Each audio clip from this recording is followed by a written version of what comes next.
कार्तिक भगवान की जय। विघ्नहर्ता गणेश भगवान की जय। अपने गुरु महाराज की जय। अपने माता पिता की जय। तुलसी माता की जय। ओम नमः पार्वती पतये हर हर महादेव। आज 17वां अध्याय। कौन सा अध्याय? 17 अध्याय आज है। नमस्कार तीर्थ में सूत जी ऋषियों से कहने लगे कि अब मोक्ष के देने वाले सब व्रतों में उत्तम एकादशी के व्रत का महात्म सुनो।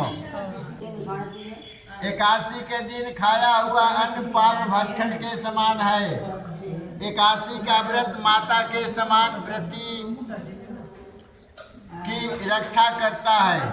जैसे माता अपने पुत्र की रक्षा करते हैं संतान की, उसी प्रकार एकादशी व्रत अपने भक्तों को रक्षा करती है। एकादशी का व्रत माता के समान व्रती की रक्षा करता है। द्वादशी को एक समय भोजन करना चाहिए। नारद जी कहते हैं कि गंगा के समान तीर्थ नहीं, माता के समान कोई गुरु नहीं, विष्णु के समान देव नहीं, अन्न न खाने के समान तप नहीं, तथा शांति के समान संसार में कोई सुख नहीं।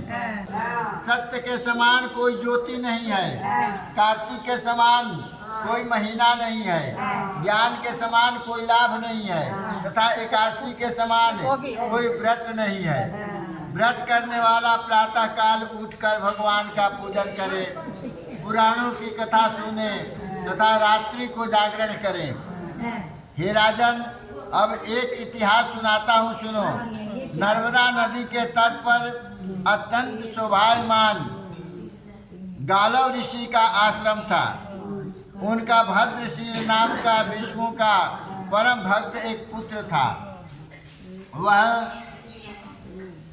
वह बालक अपने साथियों के साथ भगवान की मूर्ति बनाकर पूजा करता, साथ ही उन्हें उपदेश दिया करता था कि वे भी भगवान का पूजन करें तथा एकादशी का व्रत रखें।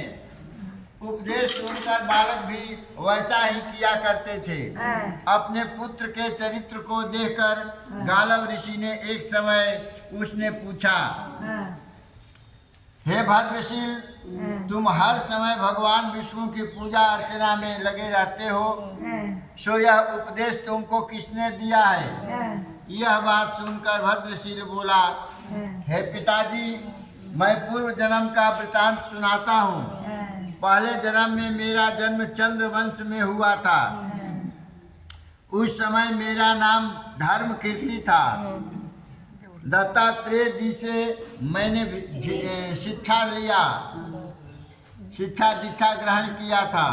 साथ ही 1000 वर्ष तक राज्य भी किया था। उस काल में मैंने धर्म तथा पुराण के अनेक कर्म किए, परंतु दैववश बुरी संगति में फंसकर मैंने वेद मार्ग छोड़ दिया और पाखंड मार्ग पर चला गया। मेरे दुराचरणों को देखकर प्रजा भी पाप कर्म करने लगी। इस तरह धर्म शास्त्रों के कथनानुसार प्रजा के पाप का 6ठा भाग मुझको भी मिलने लगा। एक दिन शिकार खेलने के लिए मैंने वन में गया। दिन भर भूखा प्यासा रहा, खाने पीने को कुछ भी नहीं मिला। जंगल में भटक जाने के कारण शाम को घूमता फिरता नर्मदा नदी के किनारे पर जा पहुंचा। उस दिन एकादशी का व्रत होने के कारण वहां पर एकत्रित अनेक वैष्णव भगवान का भजन कीर्तन कर रहे थे। हारा थका तथा भूखा प्यासा होने के कारण मैं भी रात भर वहीं पड़ा रहा और प्रातः काल होते ही भूख प्यास से मेरे प्राण निकल गए। उसी समय जमराज के दूत आए और मुझको पापी समझकर मारते पीटते हुए जमराज के पास ले गए। वहां पर जमराज ने चित्रगुप्त से मेरे पाप पुण्य का लेखा जोखा मांगा। तब चित्रगुप्त ने विचार करके कहा कि यद्यपि यह महान पापी है, परंतु इसने एकादशी को व्रत किया और उसी से इसके प्राण निकले हैं, इस कारण इसके समस्त पाप नष्ट हो गए हैं। यह सुनने के बाद यमराज तत्काल अपने सिंहासन से उठकर खड़े हो गए और हाथ जोड़कर नमस्कार करते हुए मुझसे बोले कि हमसे बड़ी भूल हुई है, आप क्षमा करें। फिर अपने दूतों को धिक्कारते हुए कहने लगे, जो व्यक्ति भगवान के नाम का स्मरण करता है अथवा सुनता है, उसको कभी हमारे पास मत लाना। जिसने कथा नहीं सुनता है उसको हमारे पास लाना। जिसने अनजाने में भी एकादशी का व्रत किया हो उसके समस्त पाप नष्ट हो जाते हैं और उसे हमारे पास आने की आवश्यकता नहीं पड़ती। इसके बाद यमराज ने मेरा पूजन किया और फिर मुझे सुंदर विमान में बैठाकर विष्णु लोक को भेज दिया। हजारों वर्ष इंद्रलोक तथा विष्णु लोक में रहने के बाद अब फिर मैंने यहाँ पर जन्म लिया है। जो कोई इस कथा को ध्यान से सुनता है उसका सारे पाप नष्ट हो जाता है। महाराज पृथु नारद जी से पूछने लगे कि हे नारद जी, समस्त गोपियों में राधा जी ही भगवान श्री कृष्ण को इतनी प्रिय क्यों है? इतना कार्तिक तथा कार्तिक मास में भगवान के साथ उनकी पूजा क्यों होती है? नारद जी कहने लगे कि पहले मनवंतर में पंचाल देश में प्राचीन बिही नाम का एक राजा था। उसने विष्णु भगवान का अत्यंत सुंदर एक विशाल मंदिर बनवाया। उसमें नित्य प्रति विधि विधान से भगवान का पूजन करता था। उसी नगर की अति सुंदर एक स्त्री प्रेम में विहल होकर भगवान के सामने मोहक नृत्य किया करती थी।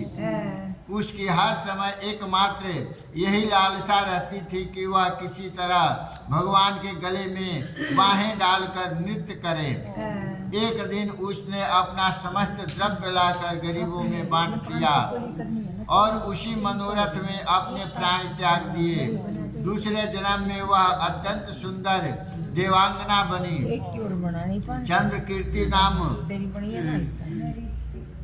चंद्रकीर्ति नाम वाली वह देवांगना एक दिन दर्पण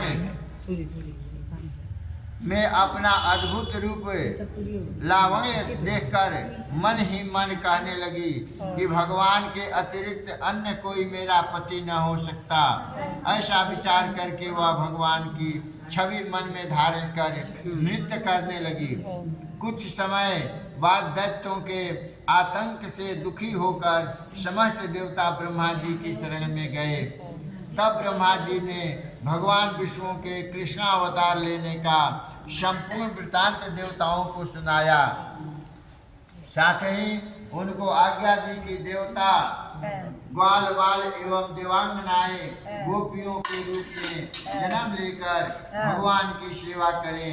देवांगना चंद्रकीर्ति ब्रह्मा जी से प्रार्थना करती हुई बोली कि मेरा पूर्व जन्म का मनोरथ पूर्ण होने की आज्ञा प्रदान करें। तब ब्रह्मा जी ने वरदान देते हुए कहा, तुम नंद ग्राम में वृषभान गोप के यहाँ राधा नाम से जन्म लेकर समस्त ब्रज गोपियाओं का से अधिक भगवान की प्रिय होगी। उस समय भगवान तुम्हें अपने प्राणों से भी अधिक प्रिय समझेंगे तथा रासोत्सव में तुम उनके साथ नृत्य करोगी। इस प्रकार तुम्हारा पूर्व जन्म का मनोरथ पूर्ण होगा। ब्रह्मा जी के इन वचनों को सत्य सिद्ध करने के लिए श्री कृष्ण अवतार में भगवान ने राधा जी के साथ रासोत्सव में नृत्य किया और उन्हें अपने प्राणों से भी अधिक प्रिय माना। इति 18वां अध्याय समाप्त। बोलो वृंदावन बिहारी लाल की जय।